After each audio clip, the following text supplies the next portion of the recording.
વિસાવદરમાં મહાકાળી મંદિરે અન્નકોટ તેમજ અષ્ટમી નિમિત્તે હવન યોજાય તો સમગ્ર વાત કરીએ તો વિસાવદરના ડાક બંગલા પ્લોટ ખાતે મહેતા પરિવારના કુળદેવી મહાકાળી મંદિર ખાતે આવેલ ત્યાં વર્ષની નવરાત્રિ આસો નવરાત્રિ તેમજ ચૈત્રી નવરાત્રિના રોજ હવન યોજાય છે।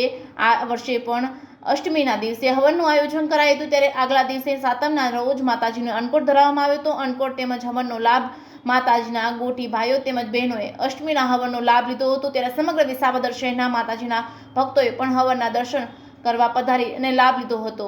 જે કેસ ન્યૂઝ ગુજરાતી સાથે હરીશ મહેતા, વિસાવદર। દર વર્ષે નવરાત્રી દરમિયાન વર્ષમાં આવતી બે નવરાત્રી દરમિયાન મહેતા પરિવારના કુળદેવી મહાકાળી મંદિરે ખૂબ જ સરસ મજાનું આયોજન થતું હોય છે અને આ આયોજનની ભાગરૂપે જબરદસ્ત હવન થતો હોય છે અને આગલા દિવસે અન્નકૂટના દર્શન થતા હોય છે। છેલ્લા 20 થી 25 વર્ષથી આ પરંપરાઓ ચાલી રહી છે। આ પરંપરામાં ફક્ત મહેતા પરિવાર જ લાભ નથી લેતો, પણ આજુબાજુના ધર્મપ્રેમી ભાઈ બહેનો સખત અહીંયા આવી પોતે મહેનત કરે છે અને મહેતા પરિવારને સપોર્ટ આપે છે। સાથે સાથે આ પરંપરા એક ભારતીય સંસ્કૃતિ મુજબ આયોજન કરવામાં આવે છે અને પવિત્ર એવું વાતાવરણ ઊભું કરવામાં આવે છે।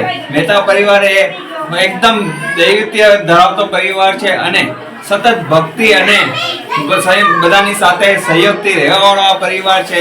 હંમેશા માતાજી આ કાર્યમાં એને શક્તિ આપે અને સામર્થ્ય આપે એવી જ સૌને શુભેચ્છાઓ આજના દિવસે હોય છે।